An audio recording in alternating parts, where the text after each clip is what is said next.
What's going on, everybody? Hold on a second. That might be better. Oh, right now I'm back to work. Yeah, I did go home for a 34.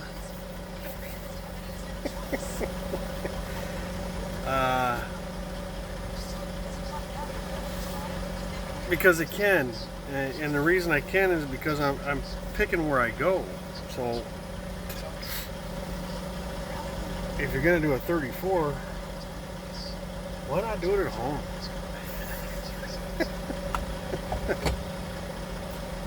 Just is what it is.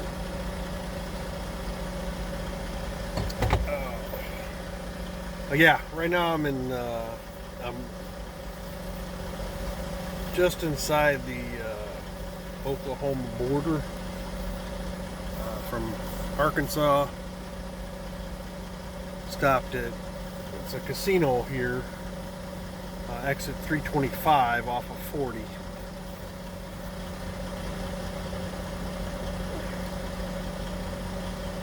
The other time we've stayed here, went in and checked it out. Not the greatest. But they do have truck parking. It is quieter than the Pilot across the bridge and a lot cleaner. So yeah, it's a good place to stay.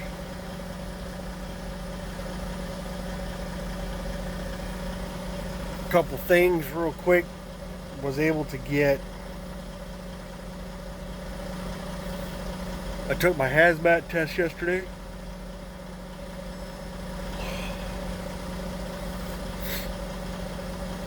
Got that done, and then today I got up this morning, grabbed my birth certificate, and ran over to the Memphis airport because I had to get my background check. I'll say started because it's not done until I get the letter saying that, you know, everything's good to go. But I was able to get that done. That cost $86.50. What I did not realize and found out after I got there was if I had brought my TWIC card with me, I could have saved 20 bucks. But it is what it is, and I didn't want to go back, and my TWIC card was on the truck, which was at the terminal. I didn't want to drive all the way back there and fight traffic all the way back to the airport. So I did get that started, I'll say. Should get the letter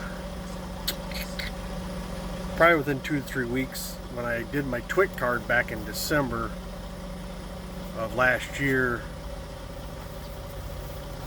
it only took 2 weeks to get my TWIC. So it's a pretty simple process. You go in, they put all your information in the system, then you answer questions about your more or less your criminal history or lack thereof,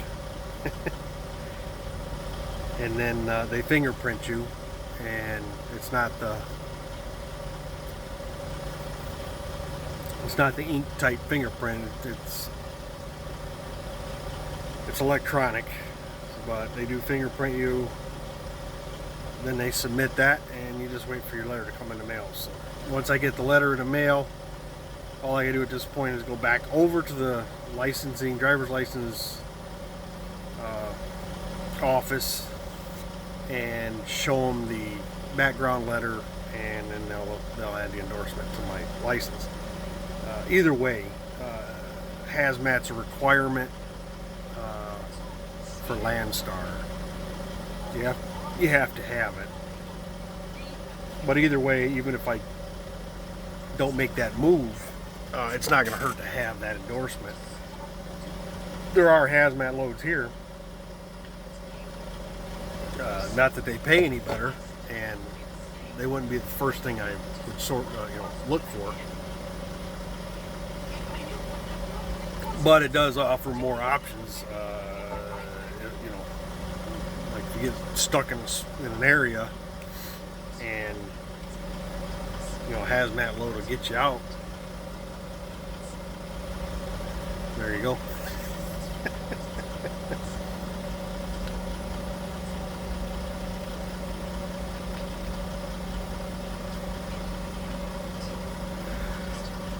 Oh, good God. Jeez, oh, Pete.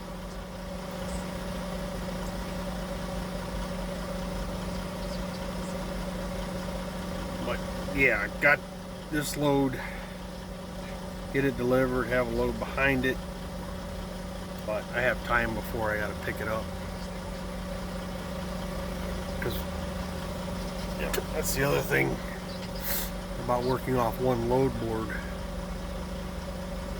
especially right now. Freight definitely seems soft because there's not, what's on the board doesn't stay long. And one thing I've noticed is for myself is to try to look even further ahead in picking freight because it goes pretty quick. Where I'm picking up a load, just 2 days ago there was tons of loads coming out of that location. Just looking at the board today, they're pretty much all gone. They got snatched that quick. Not to say those all went to IC operators, because last time I was at this location, I've been there before, there were, a pretty good mix of company and, IC trucks coming in there.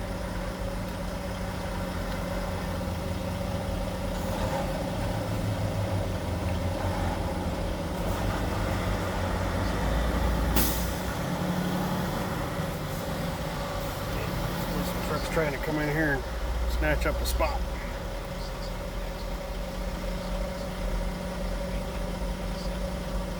But as far as like the Landstar decision, I'm still mulling that over.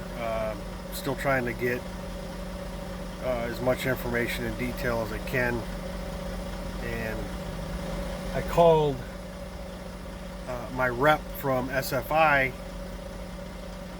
and spoke with her yesterday to get any and all information that I can. She sent me an email, lays it out pretty. It's pretty simple process all in all. The biggest thing is the physical damage insurance. You can get physical damage insurance through Landstar, but from what I hear, it's a little pricier. That's what I heard. I haven't confirmed that yet, but that's what I heard. But if even if you take that, you still have to have a temporary policy to get you from point A to point B, being as from where Schneider removes their equipment to Landstar. And the one thing is I want to make that as short a move as possible. So my goal would be to run my last load as close to the Landstar orientation, the closest one, the closest Schneider OC that would be able to take the equipment out of this thing.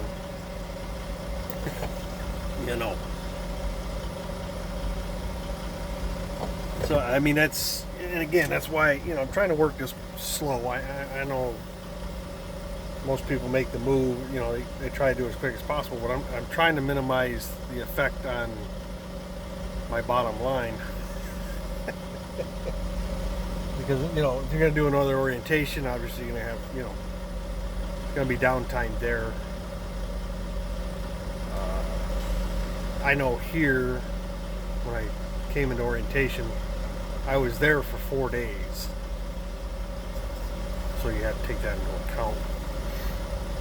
And the other difference is, instead of the settlements coming out, the payments for the truck coming out of my settlements, now they would come out of my business account. So that's another thing you have to set up. Now the rep did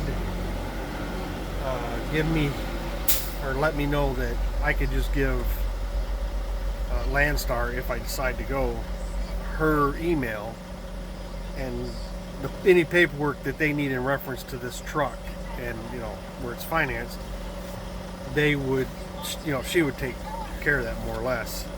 But there is also a $400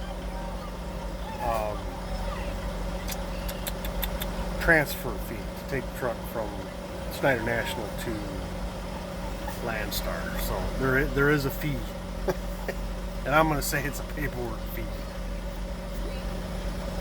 So I did find that out. But again, the physical damage insurance, Mr. Bennett mentioned he had looked at OIDA, which is the owner-operator organization. So I'm going to take a look at that. He said that there was some savings there over the course of a year, and anything that can save you $1. So I mean, even if I bought insurance on the truck outside of the company, like Schneider or Landstar, if it was cheaper, would not be a bad deal. So I'm gonna look into that.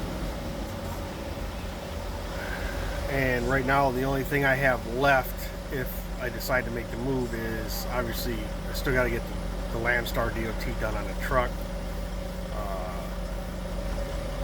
I'd have to take a drug test, but again, until I make a decision to actually do it, doing those, there's a time limit once you do those.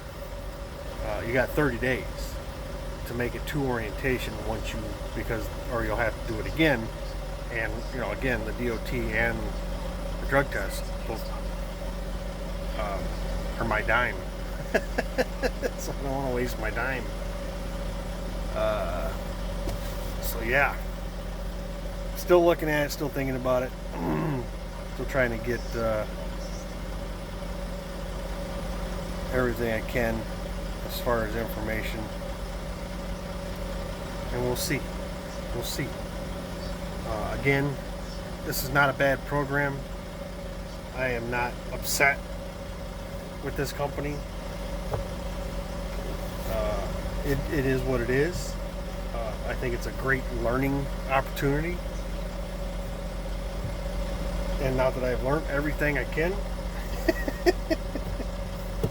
I do like the transparency and knowing what the total rate is on the load. That is a big plus. That's why I'm still thinking about this.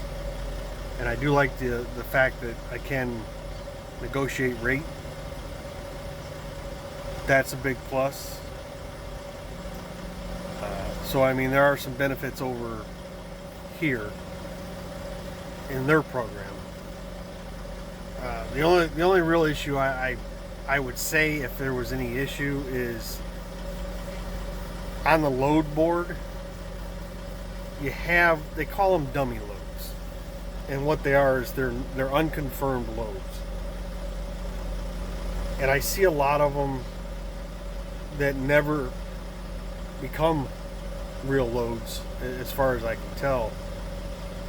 And one way you can always tell that it probably won't is because it's usually paying way better than everything that you see.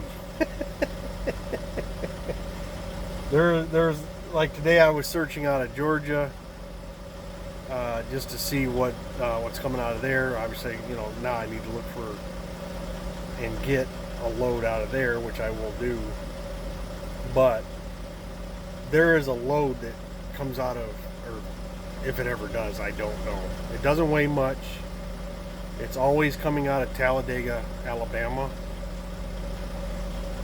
And it's always going to Mount Vernon, Texas. And it pays exceptionally well. But I have yet to ever see one of those loads. And I've seen them on the load board multiple times. And I have yet to see that ever be a real load. Now maybe that's something that goes strictly to the company drivers. I don't know, but I'm not sure why they keep putting them on there, because again, I've never seen one be real.